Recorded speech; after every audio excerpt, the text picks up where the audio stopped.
Hello and welcome to the FatBoss Guide to Tichondrius in the Nighthold. So this is probably going to be your first brick wall within the instance, or one of them, depending on which route you decide to take after Spellblade.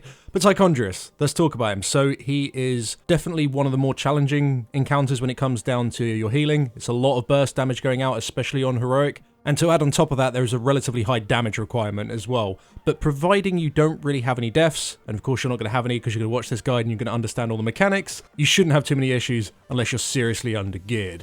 Now the way that the fight plays out is actually relatively simple. It's just two phases, and he'll switch between those two phases on a timer. But let's go straight into it and let's talk about phase 1 first. Now the most important thing for you to understand in this encounter is how Carrion Plague works. This is a debuff that is simply applied to more and more players as the fight continues, and all this debuff does is just ticking damage. It's just your standard dot, and it lasts for 40 seconds. However, it will never time out because of an ability called Seeker Swarm. The boss will cast this every 30 seconds or so, and when the cast is finished, it will deal a burst of damage to every player that has Carrion Plague, as well as refreshing the duration of the debuff. This means once you've got the debuff, you're not going to drop it until phase 2. To add another layer on top of this Seeker Swarm ability, it will actually fire an invisible line to everyone that has the Carrion Plague debuff, directly from the boss to the player. If anyone is within this invisible line, they'll take extra damage, but also have the Carrion Plague applied to them. So if you're all stacked with a Carrion Plague debuff, and this ability goes off, everyone's going to take damage from each other's lines, and you're all instantly going to be one-shot. And if you don't have the Carrion Plague, and you're stood within one of these invisible lines, you're going to take a burst of damage and have Carrion Plague applied to you. This is bad. So the best way to deal with all these invisible death lines coming from the Seeker Swarm towards the Carrion Plague players is simply have set positions you need to stand in. We have all our ranged and healers stacked loosely on the right hand side of the room, and as the Carrion Plagues come in, players affected by the debuff move towards the left hand side of the room, making sure that no one is either in front or behind them. And as the fight goes on and this side of the room becomes more and more populated as more players move over, we sort of generate this arcing line in a semicircle going around the boss. Now melee also receive plagues, but are far more limited with space in comparison to ranged DPS, so it's very important that you also set up positions just for them as well. We make sure that we face the boss towards the right hand side of the room, melee DPS without the plague stand on the right hand side of the boss, and then melee DPS with the plague stand on the left hand side of the boss. That way every time Seeker Swarm is cast, even towards the end of the phase where over half of your raid has the debuff, no one is going to take any extra or lethal damage. And that's it. If you're going to take anything away from this video, understand these two abilities and eventually you will kill the boss. That is the most important thing. On top of these two abilities, you'll also have to deal with Brand of Argus, but keep in mind this is only for Heroic mode, not for normal mode. This is a debuff that is applied to 2 players in your raid, and to remove this debuff you need to have players stack within your spinning yellow circle. The amount of players that you actually need to stack in the circle completely depends on your raid size, and we can't give you the exact figures, but it's just a clump of players. The players that you do decide to send in, make sure they are not affected by the Carrion Plague, otherwise you're going to have some big problems when the boss casts Seeker Swarm at the exact same time. Once those players are stacked, the circle will explode and it will do large raid-wide damage. However, the further players are away from this explosion, the less damage they take. So Carrion Plague players on the left-hand side of the room, they're going to take a slightly smaller hit. Now because the damage of this explosion is pretty damn high, it's really unwise for you to explode both of them at the same time, and instead it's important that you stagger them so healers can top the raid in between the explosions. And we in fact organise a healing cooldown for every single explosion. In smaller raid sizes this might not necessarily be viable, maybe try and organise personal damage reductions as a set of cooldowns, something like that, but ultimately as long as it's staggered it doesn't matter too much. And also just to make sure that they 100% are staggered, don't be stacked before this ability comes in, otherwise both of them will instantly explode, and this will almost certainly one-shot someone. Now something for the entire raid to worry about is Echoes of the Void. When the boss casts this ability, 4 crystals will spawn in a square formation, and the boss will begin to fire bolts towards everybody in the raid. These bolts deal an extremely high amount of damage to you over the course of the channel, so in order for you to actually avoid the damage, you simply need to stand behind the crystals that spawn out the ground. However, these crystals themselves will take damage from these bolts, so if your entire raid is stood behind a single crystal, it would easily be destroyed before the channel is finished, making the raid wide open to huge amounts of damage. So to fix that scenario, make sure that your raid is evenly distributed behind each of the 4 crystals. We in fact never set up exact crystal assignments, and instead people just move to the nearest crystal. This usually works out pretty well because the raid is typically spread out quite a lot due to the Carrion Plague. But of course, if you are struggling and a lot of the time crystals are dying and people are taking a lot of damage, then organising exact locations will fix that problem.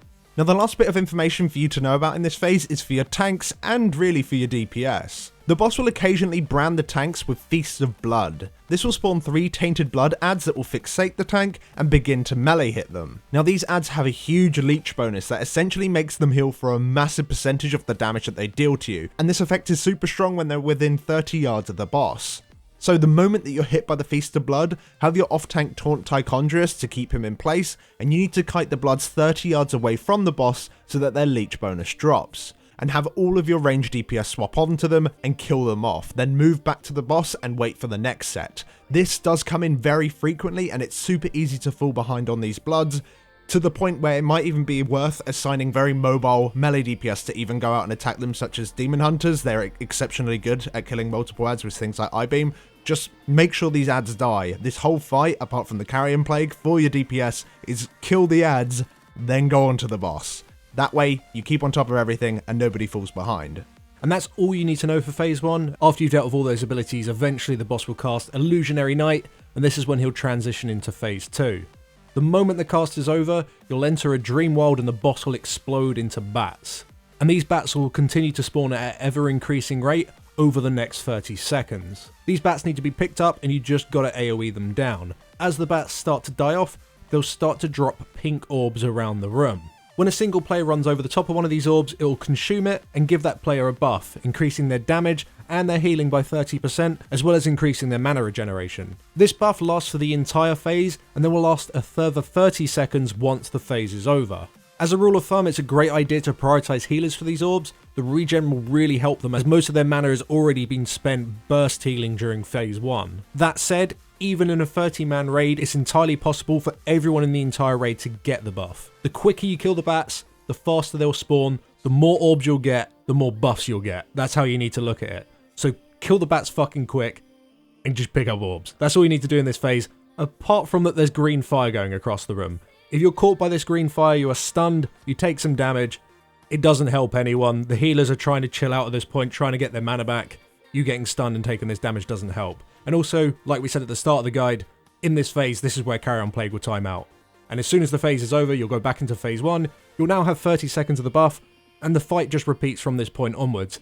However, now that you've re-entered this phase, you'll get new sets of adds. And these new adds that you'll be seeing are Spell Guards. These will spawn roughly around the same time as one of your tanks is hit by the Feast of Blood, and they'll spawn towards the back of the room. So the tank that has all of the blood adds on him can also move towards the back of the room and pick up all of the Spell Guards at the same time. Now the Spell Guards hit pretty hard, but they also apply a stacking dot, and this dot also increases the amount of damage that you take. When the dot times out, you'll also leave a puddle of shit on the ground that deals ticking damage. And of course, because positioning in this encounter is so important, it's a great idea that this debuff times out away from high traffic areas. Now of course, when all of these adds up, make sure that you do have your ranged DPS swap to these immediately to keep the dot stacks that go on the tank low. And apart from that, this phase remains the exact same until you re-enter phase 1 for the second time. At this point, not only will you have the Spell Guards, a Sightless Watcher will spawn, again roughly around the same time as a Feast of Blood is applied. Now these Watchers debuff people with Burning Soul, which is a long debuff that deals ticking damage. Make sure that if you have this debuff on you, you move 8 yards away from other players and have a healer dispel you, because when it's dispelled, you'll explode and deal damage to players nearby. Apart from that, the Watcher will cast Ring of Shadows. This ability deals damage to players within the animation of the channel, so try and avoid it the best you can. However, if a Seeker Swarm is coming in and you have the Carrion Plague on you, it's probably just best to sit there and take the damage so you don't spread the debuff everywhere. But ultimately, if your DPS swaps to these adds immediately, they can die so fast. Yes. And if you're really struggling, you could even use Bloodlust. And just to cover Bloodlust really quickly, we found that the best time to use it is the first time that you leave phase 2, because all of your DPS, well, the majority of your DPS are going to have a 30% damage increase, and also your cooldowns are coming back up. So if you are struggling with damage, Bloodlust then. If you're struggling with this particular set of adds, might be worth Bloodlusting here instead. But don't save it for a later point, because there isn't a later point. This is your last time in phase 1. After this point, the boss just enrages, and then it's over. That's where the damage requirement is. So thank you very much for watching. If you enjoyed this guide or if it helped you out at all, then please do drop down a like, subscribe to the channel and hit the notification bell so you know when our next video is uploaded. And we'd also like to take this opportunity to thank all of our supporters over on Patreon. If you wish to support us with all these awesome people, then the link for that is in the description. And we shall see you all in the next video. Thanks for watching. Thanks for watching.